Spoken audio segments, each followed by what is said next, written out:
This might kill you. Not having it will definitely kill me. My name is Commander Kael Varro. I was a combat medic in what was left of the coalition military, which meant I spent my time keeping soldiers alive in situations where they really shouldn't be alive at all. This was one of those situations. The alien was bleeding out.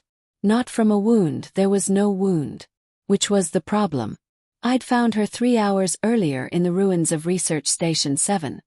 Half conscious and deteriorating fast. Her skin had taken on a gray undertone. Her breathing was shallow. And when I'd managed to get her lucid enough to talk, she'd told me something that didn't make sense.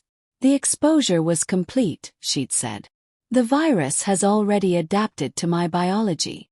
What virus? I demanded. She hadn't answered. Just looked at me with eyes that were slowly losing their luminescence, like someone watching a candle burn out. The coalition had abandoned this sector 3 weeks ago. Whatever research had been happening in Station 7 was considered too dangerous to continue. The serum they'd left behind in the medical lab was labeled only with a series of numbers and a warning. Untested. Experimental. Not approved for human or known alien physiology. But it was the only thing in that entire station that looked like it was designed to counter biological degradation. So I'd taken it. Now I was kneeling in the ruins of what used to be a marketplace, the alien's arm steady in my hands despite the tremor in both our bodies, and I was about to inject a mystery serum into someone whose physiology I didn't understand. "You never told me your name," I said, my fingers positioning the injector. "Sera," she said quietly. "My name is Sera." "Sera," I repeated. "I'm Kael. And I'm about to do something really stupid." "Already stupid," she said. "I'm already dead without it. This is just different stupid." I pushed the plunger. The serum was blue. I watched it flow through her vein, glowing with a bioluminescence that matched the fading glow in her skin. For a moment nothing happened. Her eyes stayed fixed on mine, waiting, terrified. Then she gasped. Her body went rigid. Every muscle locked. I almost pulled back, ready to believe I just killed her, but she grabbed my shoulder so hard her nails drew blood through my armor. "It's working," she whispered. "Oh gods, it's actually working." The gray undertone in her skin began to fade. The luminescence returned to her eyes, brighter than before, almost urgent. Her breathing deepened, normalized. The tremor that had been visible in her hands steadied. I watched a dying person come back to life in the span of 30 seconds. "How did you know?" I asked. "That it would work?" She didn't answer immediately. Just kept her hand on my shoulder, breathing, existing, alive. "Because," she said finally, "I was the one who created it." The story came out slowly, in fragments, as the sun finished setting over the ruins. Sera wasn't just any alien. She was a scientist. She'd been part of the coalition research team at Station 7.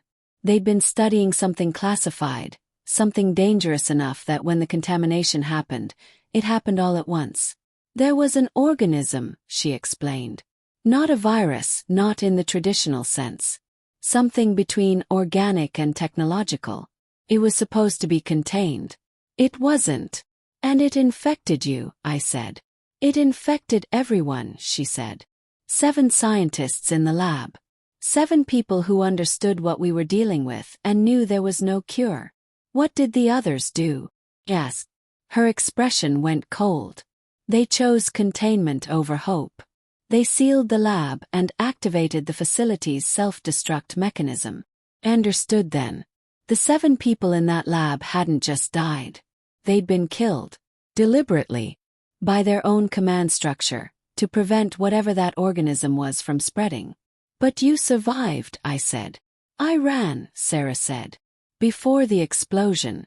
I had 3 days before the organism would reach critical mass in my system. 3 days to either find a cure or disappear into the wasteland and die alone. And the serum was theoretical," she said. "Something I'd been working on but never tested. Never approved. The coalition would have shut down the research if they'd known what I was attempting." "What were you attempting?" I asked. She looked at me for a long moment. Hybrid integration, she said. A serum that could integrate alien and human biological markers. The theory was that if you could create an immune response that didn't identify the organism as foreign, you could neutralize it through biological absorption rather than eradication. I tried to find the words. That's insane. Yes, she said. It was also my only option. But it worked, I said. It worked, she agreed. On me. But the serum's composition was based on 7 different alien species biological profiles and 3 human profiles. I don't know what would happen if you injected it into someone else. I realized then what I'd done. I'd injected myself without knowing it. My gloved hands had torn in the struggle to help her up. The serum had been on my fingers. The contamination between us, the transfer of fluids, the shared exposure. We were linked now. Bonded by biology. You knew that would happen, I said. It wasn't a question. I suspected, she said. I needed you to survive too. Not out of altruism, Kael. Out of practicality. You're the only person who knows I exist. The only person who knows what we've done. And if I was going to rebuild what the coalition destroyed, I needed a partner who understood the risk. I looked at her, really looked at her. Not as a dying alien I'd been trying to save, but as someone who'd sacrificed her entire species classification to survive, who'd turned my body into a laboratory without my consent, who'd just begun a process that would mark both of us as something new. Something neither human nor alien. Something hybrid. What happens now? Yes. She smiled, and there was something dangerous in it now, something purposeful. Now, she said, we disappear. We rebuild. And we find the other survivors. Because there will be other survivors, Kael. Other people who ran, who chose life over protocol. And they'll need this serum. I looked down at my hands, glowing faintly with bioluminescence where the serum was beginning to integrate with my cells. We're going to create an army, she said. An army of hybrids. The coalition tried to kill us. Now we're going to make sure we can never be killed again. I realized then that I hadn't been saving her. She'd been saving me.